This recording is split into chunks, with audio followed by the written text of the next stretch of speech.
ihain muli ang impeachment complaint laban kay Vice President Sara Duterte. Pagsasampa ng mga reklamo laban kay Vice President Sara Duterte kaugnay sa umano'y maling paggamit ng confidential funds. My explanations will be in my own time. Karamihan kasi doon sa mga coverage ko deals with corruption, graft and corruption, anomalies. Kailangang tutukan natin ito ng maayos, kaya naghihiring para malaman totoo ba yung mga alegasyon laban kay Vice President Duterte. Kung totoo, edi kailangan siyang papanagutin.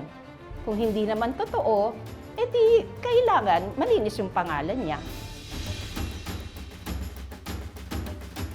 Honorable members of the Justice Committee, we declare the conclusion of the determination of sufficiency in grounds. Now, we proceed to step 4. That is the hearing proper.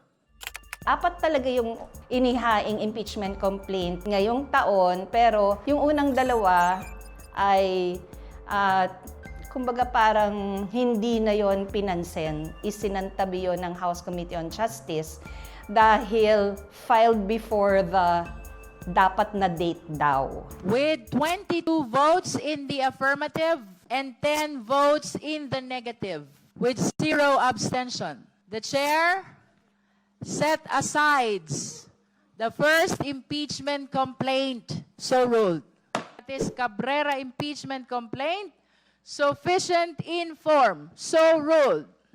Ang grounds for impeachment na isinusulong nila laban sa bise, culpable violation of the Constitution, betrayal of public trust, graft and corruption, and other high crimes.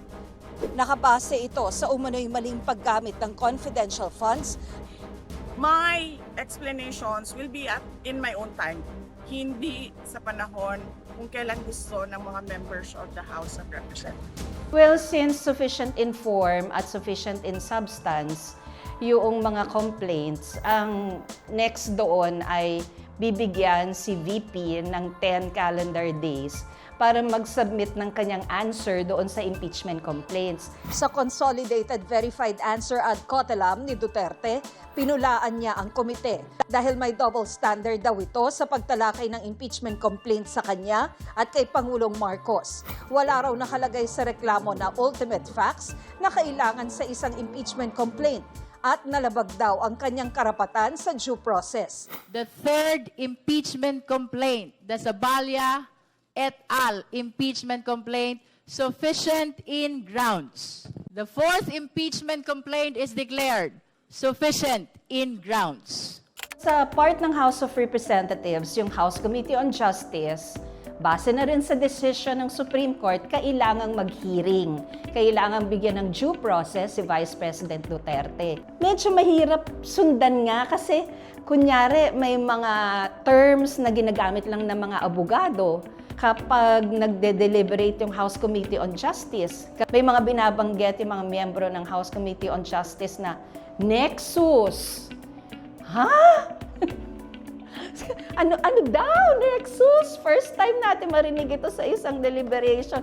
So, Google Nexus, meaning legal term, nexus. Para lang syempre maintindihan namin ng maayos, hindi lang pwedeng Google.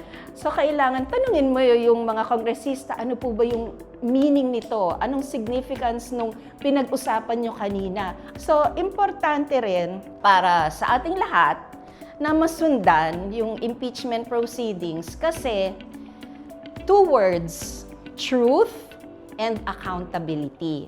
Pinagtibay ng Kamara ang rekomendasyon ng House Committee on Good Government and Public Accountability na sampahan ng mga reklamo si Vice President Sara Duterte.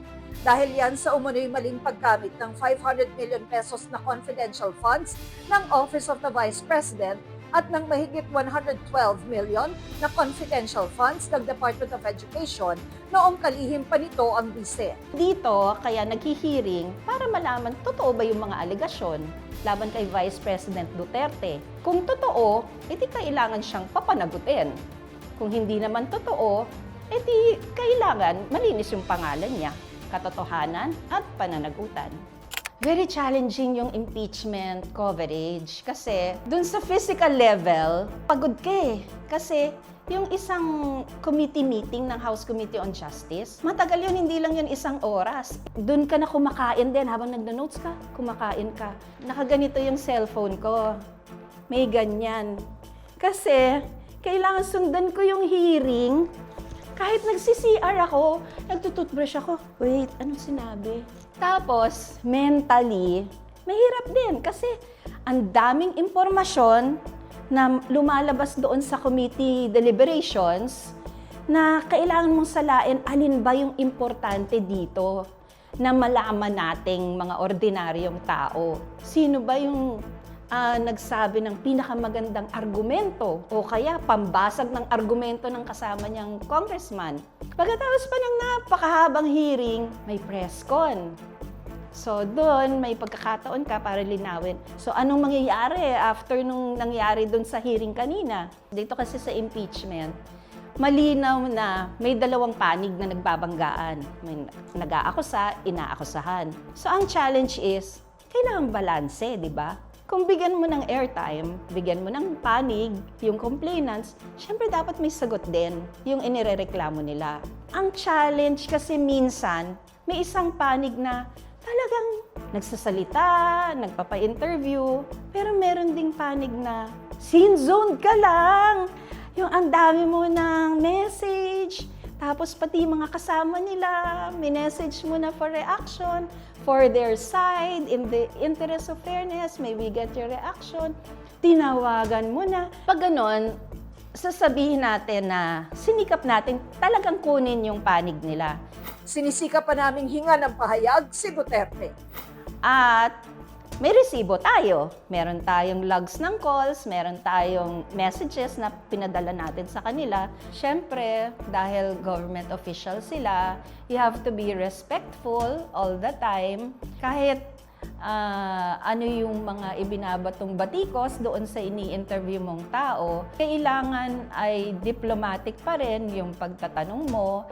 And syempre, papakinggan mo yung mga sinasabi nila. Ang kailangan lang, pag lumabas yung storya mo, balanse, neutral, at hindi kumikiling sa kahit anong side.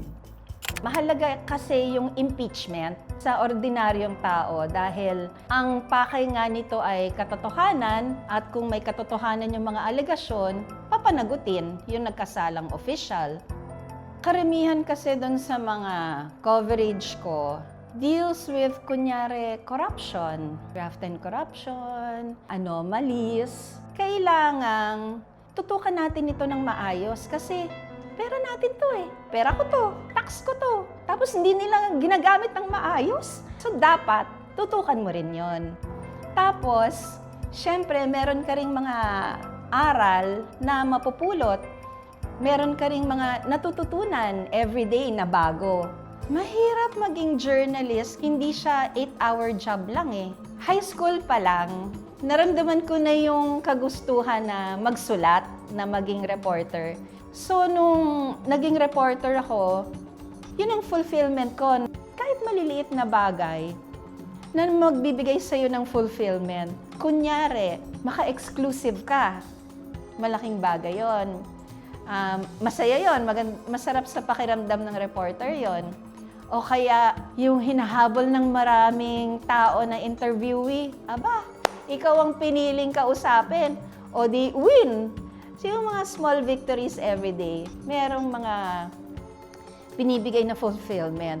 Pero mas malaking fulfillment kasi yung nararamdaman mo na meron kang ambag sa lipunan. Kahit yung mga kongresista, sinestress nila, itong impeachment, mahalaga ito sa ordinaryong tao kasi ito yung isang paraan para tayong mga ordinaryong tao makapag-file ng reklamo laban sa pinakamatataas na opisyal ng pamahalaan.